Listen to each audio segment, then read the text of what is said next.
तो नमस्कार, हमारे चैनल में आपका स्वागत है। जैसा कि आपको पता है, हम UGC net JRF Hindi subject से तैयारी कर रहे हैं। हमारी फर्स्ट यूनिट चल रही है जिसमें हम हिंदी के विभिन्न रूप पढ़ चुके हैं। आज हम पढ़ेंगे हिंदी भाषा के प्रयोग के विभिन्न रूप है। ये दोनों ही टॉपिक अलग है, एक तो हिंदी के विभिन्न रूप और एक है हिंदी भाषा प्रयोग के विभिन्न रूप। तो इन दोनों टॉपिकों में विशेष ध्यान रखना है। तो ज़्यादा टाइम वेस्ट न करते हुए हम अपने टॉपिक की तरफ चलते हैं। हिंदी भाषा प्रयोग के विभिन्न रूप है। हिंदी भाषा प्रयोग के विभिन्न रूप है। कहीं तो यह क्षेत्रीय भाषा के रूप में प्रयोग में की जाती है, तो कहीं परिष्कृत रूप में प्रयोग में की जाती है। राजभाषा, प्रशासनिक भाषा, संपर्क भाषा आदि के रूप में हिंदी भाषा के मानक रूप का प्रयोग किया जाता है। मानक रूप में किस प्रकार है? राजभाषा के रूप में, प्रशासनिक भाषा के रूप में, संपर्क भाषा के रूप में। तो क्वेश्चन पूछ सकते हैं कि हिंदी में मानक रूप का प्रयोग किस भाषा के रूप में करते हैं? तो राजभाषा के रूप में, प्रशासनिक भाषा के रूप में और संपर्क भाषा के रूप में। अब हम पढ़ते हैं हिंदी भाषा के प्रयोग के विभिन्न रूप में, जिसमें पहला टॉपिक आएगा हमारी बोली। तो हम बोली की तरफ चलते हैं। हम पढ़ते हैं बोली। बोली क्षेत्र विशेष में स्थानीय रूप से प्रयुक्त होने वाली साधारण बोलचाल की भाषा बोली कहलाती है। तो बोली आपको पता ही है, साधारण भाषा में जो एक क्षेत्र में बोली जाती है वो बोली होती है। बोली में साहित्य का अभाव होता है, यानी जिस भाषा का हम प्रयोग करते हैं दिन रात दिनचर्या में, उन भाषाओं में साहित्य का लिखना एक प्रकार से अभाव ही होता है, यानी साहित्य बहुत ही कम लिखा जाता है। लोक साहित्य की रचना बोली में ही होती है। एक निश्चित बोली केवल अपने क्षेत्र तक ही सीमित होती है। बोली में देशज शब्दों का पर्याप्त प्रभाव रहता है, यानी देश के जो शब्द होते हैं उनका प्रयोग सबसे ज़्यादा होता है। निश्चित शब्द होते हैं और निश्चित जगह होती है। और लोक भाषा, जो लोक साहित्य है वो कम में लिखा जाता है। तो बोली में क्या होता है? ये सब होता है। अब हम नेक्स्ट पढ़ते हैं। यदि आधुनिक आर्य भाषाओं में हिंदी सर्वाधिक लोकप्रिय और प्रतिष्ठित भाषा है, तो उसकी बोलियां भी अपनी एक विशेष स्थान रखती है। हिंदी की बोलियां विश्व के सभी भाषाओं से संख्या में बहुत अधिक है। संख्या में अधिक होने के पश्चात भी इन बोलियों में पारस्परिक संबंधता और साम्य देखने को मिलता है। क्या मिलता है? संख्या अधिक होने के कारण ही इसमें पारस्परिक संबंधता और साम्य देखने को मिलता है। सभी बोलियां एक दूसरे की पूरक दिखाई देती हैं, जिसके बीच में कोई विभाजन रेखा दिखाई नहीं देती है। जैसे व्याकरण, शब्द, ध्वनि, प्रकृति आदि के दृष्टिकोण से सभी बोलियां परस्पर समानता रखती है। तो एक बोली के अंदर क्या क्या होता है? व्याकरण होते हैं, शब्द होते हैं, ध्वनि होती है और उन सबकी प्रकृति होती है। तो ये सभी क्या है? उनमें एक दूसरे से जुड़ी हुई होती है। हिंदी भाषी क्षेत्रों में ये संपूर्ण बोलियां अच्छी तरह से एक दूसरे के द्वारा समझी जाती है। तो हिंदी भाषा में क्या है? ये एक दूसरे से जुड़े हुए टॉपिक होते हैं और ये सारे टॉपिक एक साथ मतलब जुड़े होने की वजह से सब टॉपिकों का हिंदी भाषा या बोली में महत्वपूर्ण योगदान रहता है। अब हम नेक्स्ट पढ़ते हैं। मध्यकाल में पश्चिमी हिंदी की ब्रज भाषा तथा पूर्वी हिंदी की अवधि को साहित्यिक भाषा का दर्जा प्राप्त था। यानी मध्यकाल में जो पश्चिमी हिंदी में ब्रज भाषा और अवधि भाषा प्रचलन में आई थी, उनको साहित्य में स्थान दे दिया गया था। यानी साहित्य में जो पद लिखे जाते थे, साहित्य लिखा जाता था, वो ब्रज भाषा और अवधि में लिखना प्रारंभ हो गया था। काव्य भाषा के रूप में ब्रज भाषा ने हजारों वर्षों तक शासन किया। अष्टछाप के कवियों में सूरदास, नंददास, कुंभलदास, परमानंद दास, गोविंद दास, चित्तस्वामी आदि ने ब्रज भाषा को तत्कालीन साहित्यिक की प्रमुख भाषा के रूप में प्रस्तुत किया। यानी अष्टछाप के कवि हैं ये सूरदास, नंददास, कुंभलदास, परमानंद दास, गोविंद दास, चित्तस्वामी। तो इन्होंने ब्रज भाषा का प्रयोग ही साहित्य में किया। कालांतर में बिहारी, रसकान, भारतेंदु, हरीशचंद्र, नरोत्तम दास, जगन्नाथ दास, रत्नाकर आदि कवियों ने ब्रज भाषा को परिपक्वता का प्रदान की।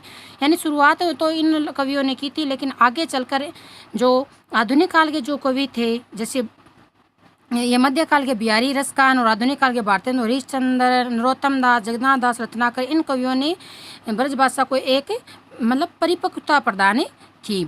अवध क्षेत्र की अवधी भाषा को मुख्यतः तुलसीदास जी और मलिक मोहम्मद जायसी ने एक महत्वपूर्ण साहित्य भाषा का रूप प्राप्त करने में अपना अभूतपूर्व योगदान दिया। तो अवधी भाषा में किन किन कवि थे? एक तो तुलसीदास जी थे, एक मलिक मोहम्मद जायसी थे। ये महत्वपूर्ण ही थे अवधी भाषा में।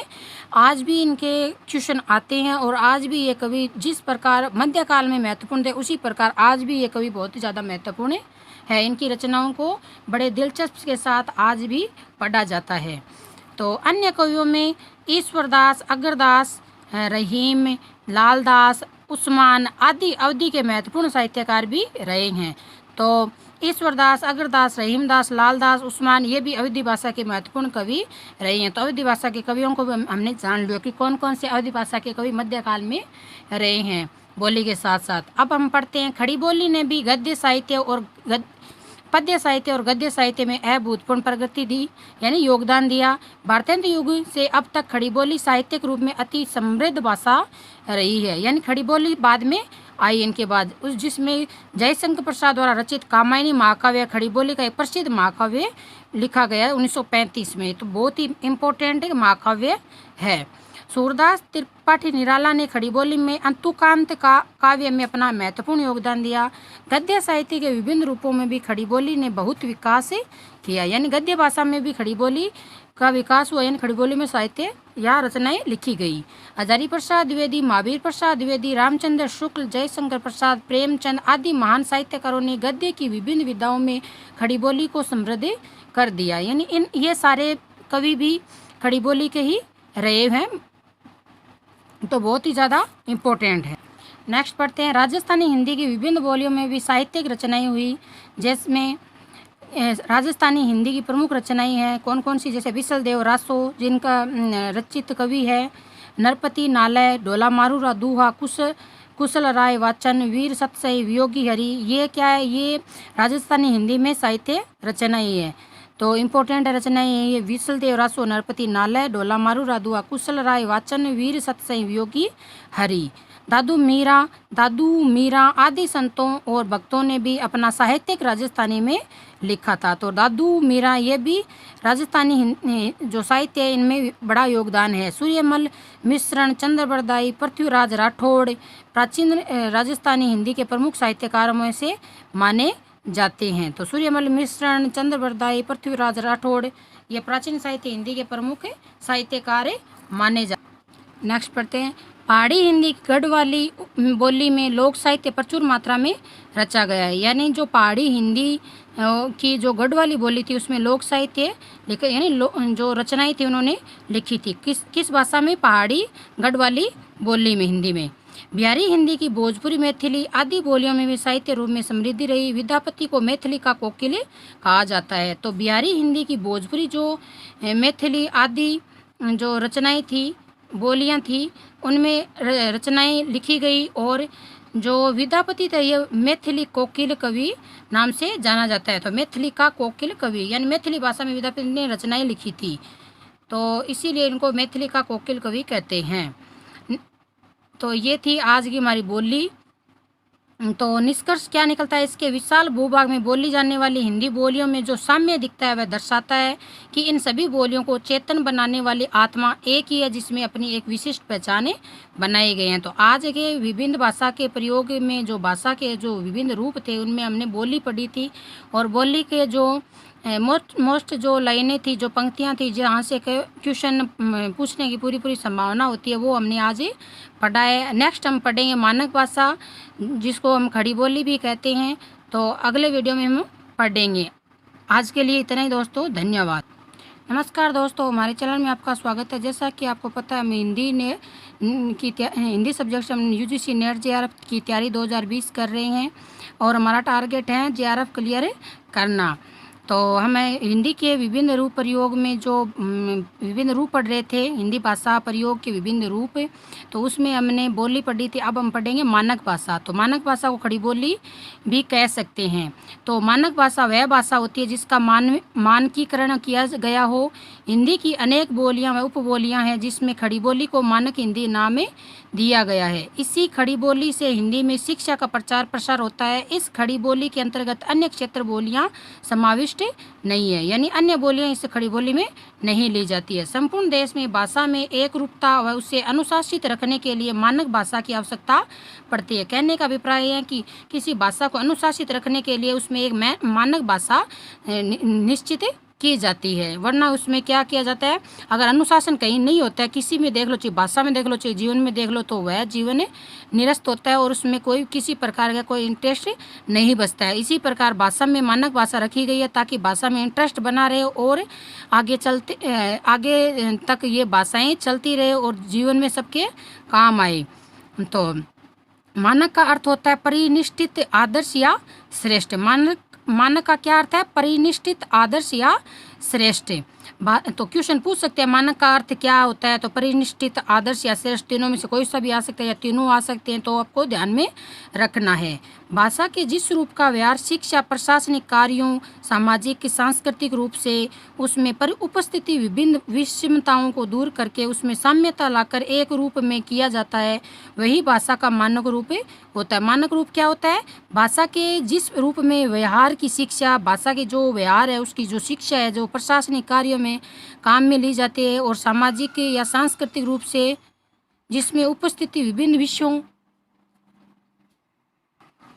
तो हम कहाँ थे, तो ये जिस रूप में व्यवहार शिक्षा, व्यवहारिक शिक्षा या प्रशासनिक कार्यों में जो भाषाएं ली जाती है, समाज में और जो संसार में जो भाषा उपस्थित होती है उसमें जो विभिन्न प्रकार की विषमता उसको दूर करने के लिए एक रूपता लाई जा सकती है, वही भाषा मानक रूप होती है। सब में एक रूपता लाना मानक भाषा।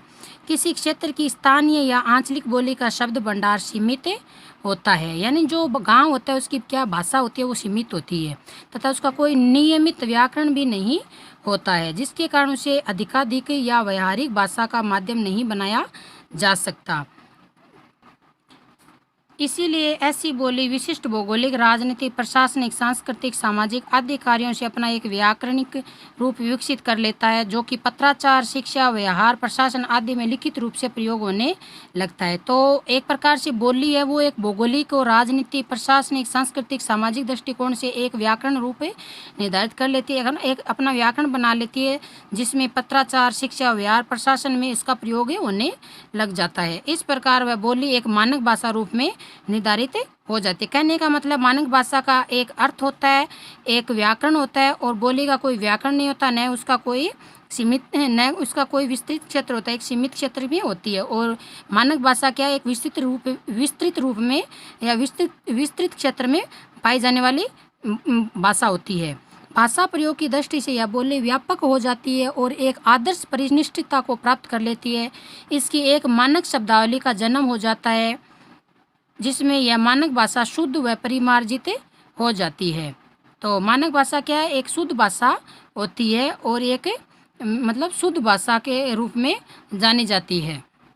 भाषा का मानकीकरण एक बहुत ही महत्वपूर्ण और अति आवश्यक प्रक्रिया है। उदाहरण के लिए क्षेत्रीय भाषा के स्तर पर चाबी को अनेक नामों से पुकारा जाता है, जैसे कुंजी, खोलनी, चाबी आदि, लेकिन यह आवश्यक नहीं है कि पूरे हिंदी प्रदेश में चाबी को खोलनी या कुंजी कहा जाए और सभी को समझ आ जाए। इसीलिए अलग अलग भाषा क्षेत्र में अलग अलग उसका नाम निर्धारित होता है। इसीलिए इस शब्द के यदि एक मानक रूप चाबी को स्वीकृत किया जाए तो हिंदी प्रदेश इसके प्रयोग को समझ जाएगा। इस प्रकार स्पष्ट है कि भाषा का अपने आप में एक जीवंत, स्वायत्त और ऐतिहासिक होती है। तो भाषा का मानक रूप क्या है, एक ऐतिहासिक दृष्टिकोण होता है और हमेशा प्रचलित में रहता है। तो यह थी भाषा का मानक रूप। आज के लिए इतना ही वीडियो में दोस्तों। हमारा चैनल आपको कैसे लग रहा है, अगर अच्छा लग रहा है तो लाइक कीजिए और शेयर कीजिए और अपने दोस्तों को बोले कि अपना चैनल सब्सक्राइब करें। आज के लिए इतना ही दोस्तों, नमस्कार।